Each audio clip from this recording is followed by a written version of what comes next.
The story of the dragon from Whitetail Island is a powerful metaphor for pain relaxation and is designed to empower you to let go of pain. As you listen and visualize yourself as the dragon, you will discover the power to adapt and make changes, to grow and tell yourself a new and better story. This is adapted from Jake Hitchcock.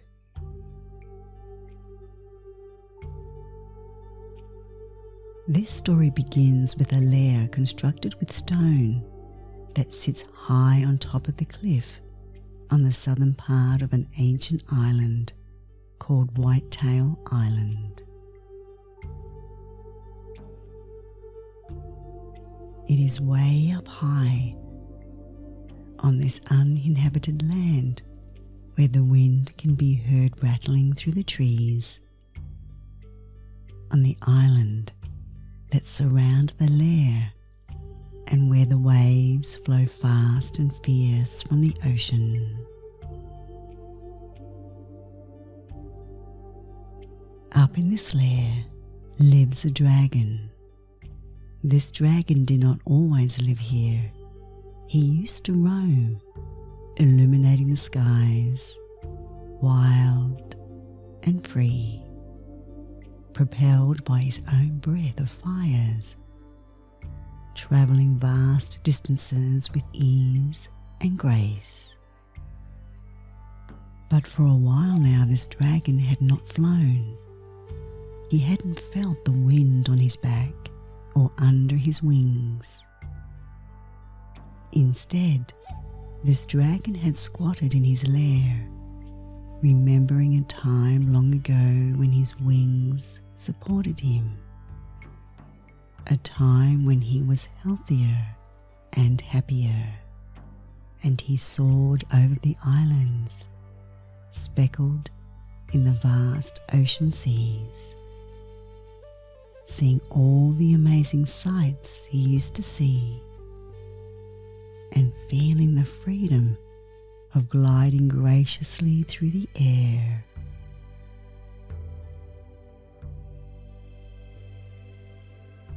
He was so much happier before he became grounded in the lair. As he rested on the rocky ground, coiled under his wings, he remembered how his wings had begun to fail him, and his body became slower and less energetic. It was a while ago that the dragon first began to realize that something wasn't right. He noticed that when he needed to blow flames, to eat, or to scare anything away, the flames appeared weaker, not as hot or ferocious. Other dragons even began to comment and notice, saying how he didn't seem quite himself. And as the flames got weaker and weaker, he slowly became even more aware of the other dragons talking with pity about him and saying how weak his flames were. It became so bad that the dragon avoided having to produce fire as much as possible. However, as the dragon used his fire less and less, he lost yet even more control over it. His fire started to burn him instead. It was something he only noticed slightly at first. A light burn in the furthest part of himself. But when he became aware that his fire was starting to spread within himself, he tried to adjust, to compensate, to find a way to soften the burn. But it only got worse, and the more he tried to produce flames, the hotter his body burned. and the further he pushed himself to fly, the further the flame spread within. Eventually, the dragon realized that he could no longer fly.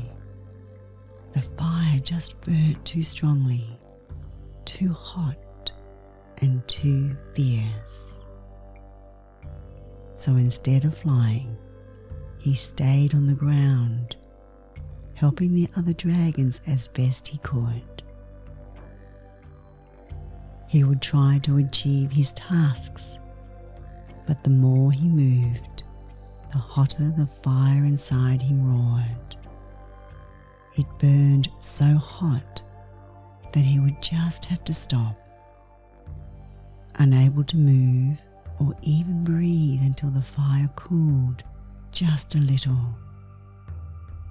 Every day, the other dragons flew away to hunt and left him there in the far corners of the lair.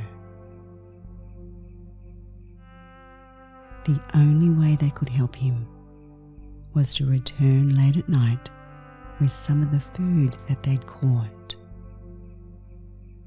They left his dinner at the entrance of the lair for the dragon to eat the next day. The dragon stayed there for days on end, unable to move, unwilling to make the fire any hotter by trying. At night, the other dragons could hear him moving and roaring in discomfort, unable to sleep, unable to find a way to rest that would bring relief to the burning. As the dragon struggled, he began to prefer his own company more and more, withdrawing from the other dragons. One day, he decided he couldn't just sit and watch them flying away on their hunts anymore. So he found the strength to seek a new home, not far from the top of the valley, but on his own, away from their sad glances and whispered mutterings about him.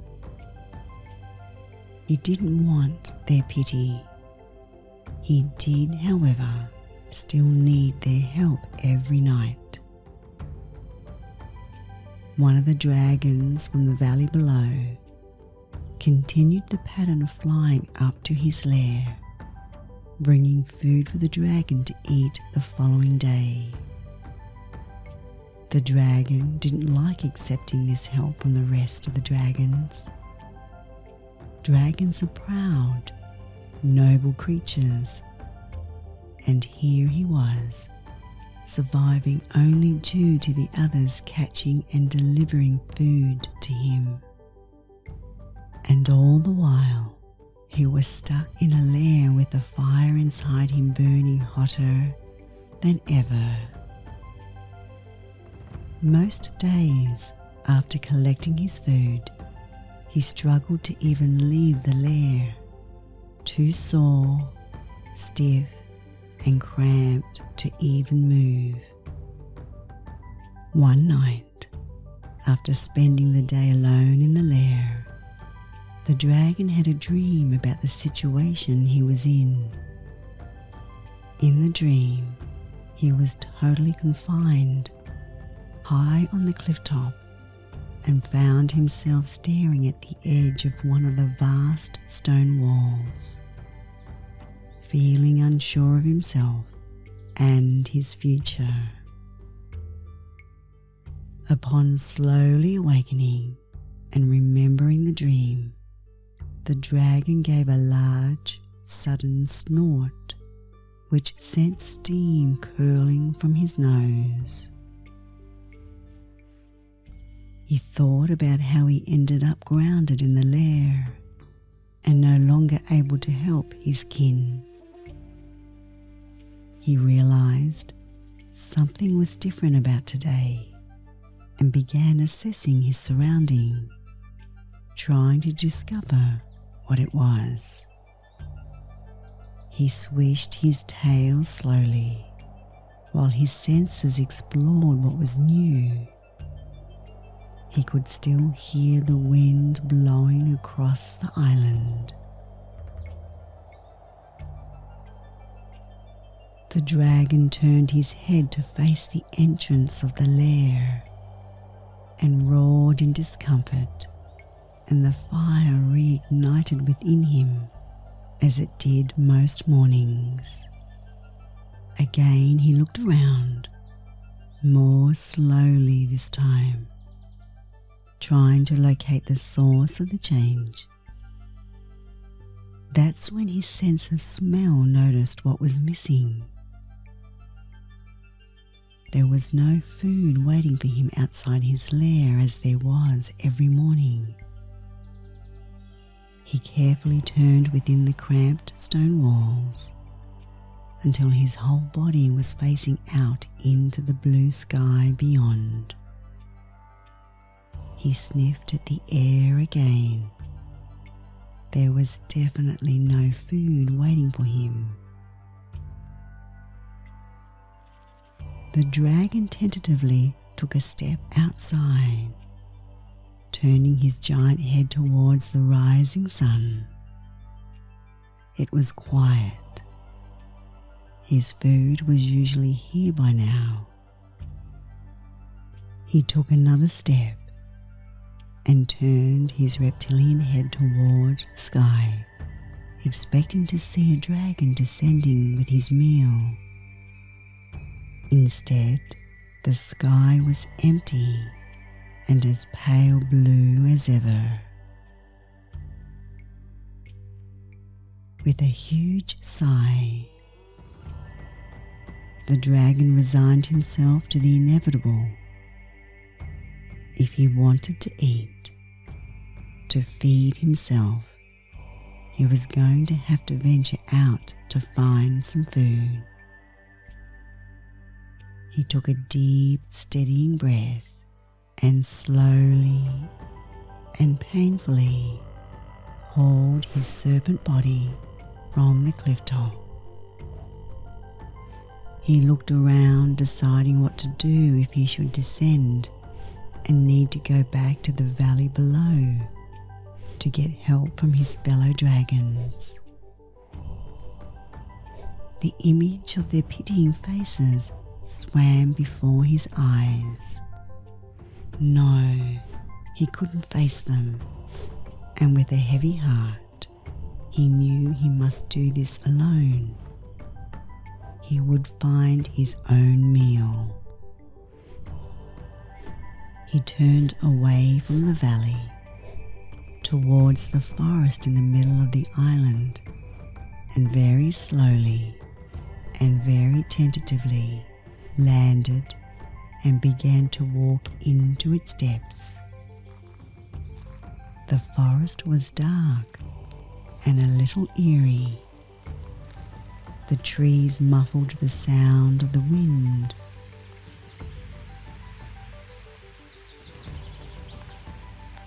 The deeper the dragon walked, the thicker the canopies became, blocking the sunlight from reaching the forest floor.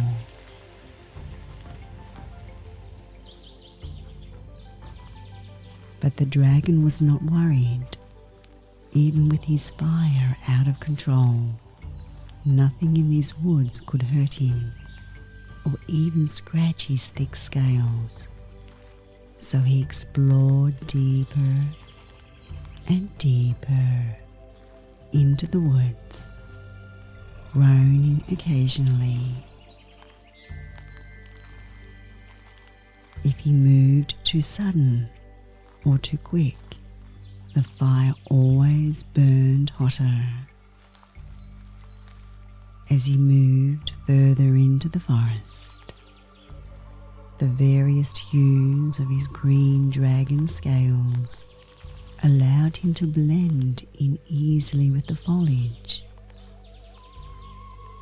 The smells began to change. The smell of the damp forest floor became more and more dominant, filling the dragon's nostrils until a new fresh scent was detected by the dragon. the smell of food, he turned his snout, sniffing deeply towards the scent, and with his flickering tongue identifies it was indeed food. And if his sense of smell had not mistaken him, it was next to a source of water. Getting hungrier with each passing moment, he began to move towards the source of the smell. As he got closer, the sound of the water reached the dragon's ears. It was not a pond, as he suspected, but instead a flowing source of water from a brook.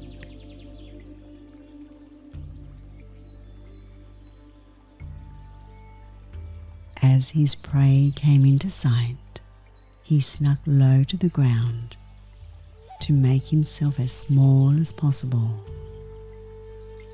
This was no easy feat, and as he slithered slowly and quietly towards his prey, it turned its head in his direction. The dragon froze. He knew he must act quickly, so he jumped. But as he willed his muscles to move, the fire screamed in his ears, and he let out a roar that made his prey dart with fear, dart speedily through the trees and out of sight. Frustrated, the dragon decided to take a drink from the water. When he approached, he could see that the water source came from a waterfall that formed a great lake that sat in the middle of a clearing in the forest. He followed the brook, and the water was flowing into the lake, gently swirling around before flowing onwards downstream. With the lack of trees in the clearing, the light was bouncing off the surface of the water, creating the most beautiful patterns of light, like diamonds magically dancing on the surface. He walked over to the very edge of the bank and gently lowered his snout to drink. It is often said in mythical times, dragons could drink magical water, and their supernatural digestive system processes magic items more easily to gain as much nutrition and healing as possible. As he took large gulps of refreshing, clean, cold water, one of his taloned feet began to slide down the bank, losing its grip on the soggy bank. With a grasp of shock as the claw gave way, the dragon's foot slid into the water. The water was not as cold as the dragon expected. He flexed his claw whilst watching it under the surface. The water, unlike when he was drinking, was warm and pleasant, yet not hot or uncomfortable. This was when he noticed that his claw was no longer uncomfortable. With surprise, he lifted it slowly from the water's depths. It felt hot, but not uncomfortable, and this dawned on him that he could feel the fire from the rest of his body slowly spreading its way back into the claw. heating it up once again. Out of curiosity, he plunged the claw back into the cool water. Once again, he felt the pleasant temperature of the water, but so much less heat within the claw itself. With another gentle push, he lowered more of the claw into the water. At once, the part that was submerged cooled and no longer burned. Hardly daring to believe his luck, the dragon began to lower his other claw into the water. Again, the gentle flow of water seemed to wash away the heat, almost making his whole claw and leg go numb. This was not a cold, bad numbness, but one of calm and peace, a sense of relief. The whole area was being soothed, cooled, and free of discomfort.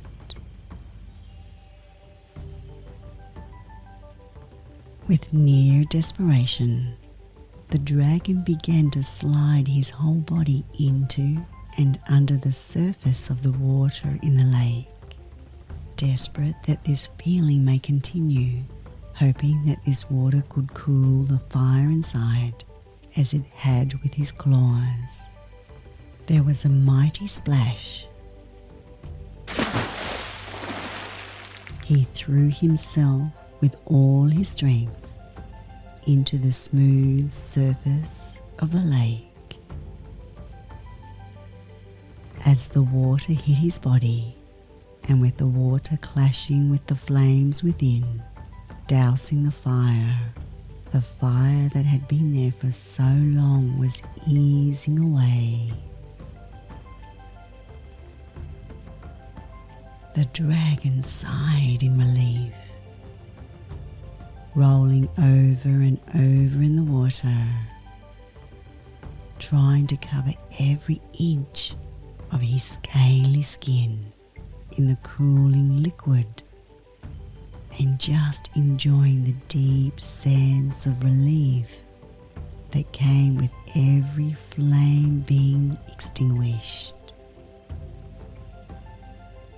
He spread his wings as he rolled, so that the cooling feeling could find its way to every single part of his reptilian body, to every single place where the fire burned, and to replace it with that cool, comfortable, cleansing feeling. The dragon took a moment to just feel that sensation, and to allow that sensation to travel in every cell, every fiber, every scale of his body, right down to the tips of his withering tail. The cooling, healing liquid travelled from the very bottom of his claws all the way up his aching body, replacing the old aching feeling with one of ease, comfort, and even strength. And this feeling went all the way to the very top of his head. The dragon again sighed in relief, and he took a moment to just enjoy this feeling of freedom.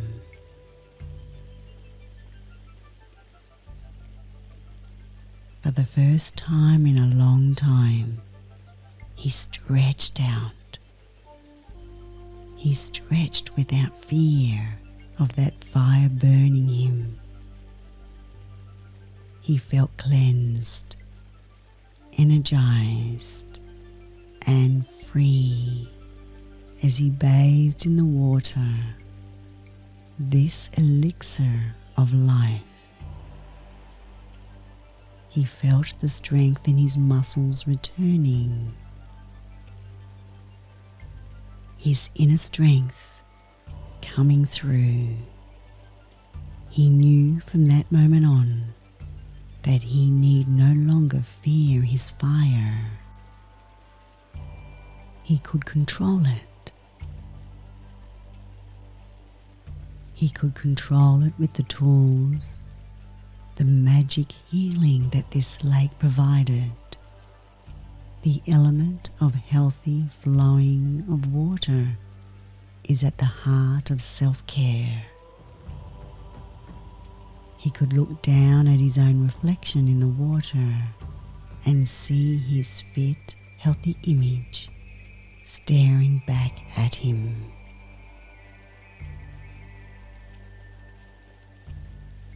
The look of inner peace in his eyes, the strength knowing he could be in control once again, to listen to his own inner voice, to his body, to be able to function effectively without pushing himself.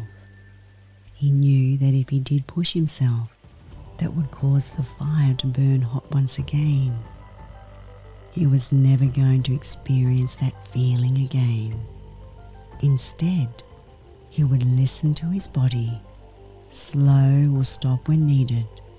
He was going to keep control of his fire and no longer allow it to stop him from getting on with the task of living. The dragon knew he could control his fire with the help of this lake, so he would never need to feel the burn again. After a while of bathing and just enjoying the feeling of water on his back, the dragon decided it was time to leave this wonderful location. He looked around and memorized its location so he could find his way back whenever he needed or wanted to. In this moment, an idea occurred to him. Could he maybe breathe fire once again? He attempted to breathe flames, but nothing happened. There was nothing, no column of flames to impress the other dragons. But more importantly, the fire that used to burn inside him was no longer there. This is all okay, the dragon thought. It doesn't matter that I can't breathe flames like I used to. I have control back. I have freedom back. He told himself, I have control over that inner fire. And with a newfound sense of confidence, he spread his bat-like wings, testing their strength before flapping them harder and harder. He could feel the air beneath them as they slowly carried his weight. They carried his body off the ground, only slightly at first, but then higher and higher. He soared up above the heights of the trees, flying so high, checking he could find the lake from this height when he needed. He soared back towards the direction he had traveled.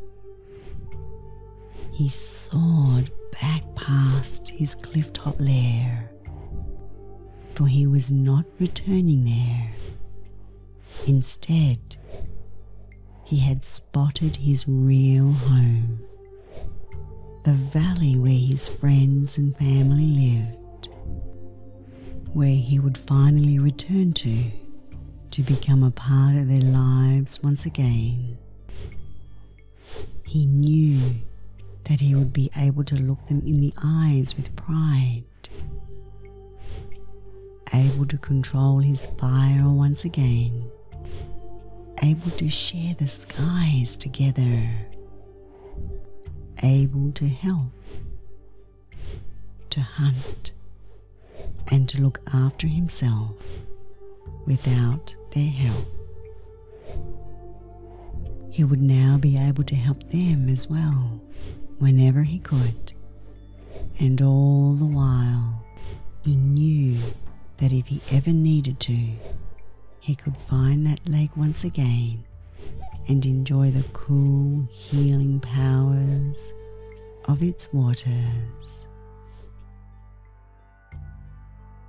As individuals, we all place different levels of importance, not only in stories, but the content and the context of these stories.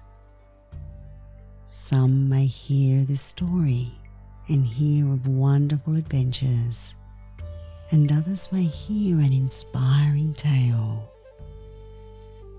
What everyone hears is a journey of change. That change may be more subtle or obvious, of great importance or less so. It doesn't really matter, because we are all following the same story. The story of continuous change, making changes and improving, learning and evolving, becoming better than we were yesterday. And as we continue to evolve, so we continue to make changes. One constant since the beginning of time is change. We are part of change, and we are change. Even if we commit not to change, it is still happening, and it's a change that we are a part of. Other people's stories can help us see our own situation differently and uncover solutions for the change we seek. When we see our story differently and feel empowered to make that change. What is your story that you want? You are your narrator. You hold the pen and can write your own story. I invite you to notice the change that we are constantly in, have been in, and will be in going forward. By accepting change and allowing it, it helps us to add to our perspective and to understand and appreciate ourselves as we grow and flow with change. I hope this story has empowered you to live your life fully, to lead with wisdom, and that you let insight find its way to you. There is nothing certain but the uncertain. When nothing is assured, everything is possible.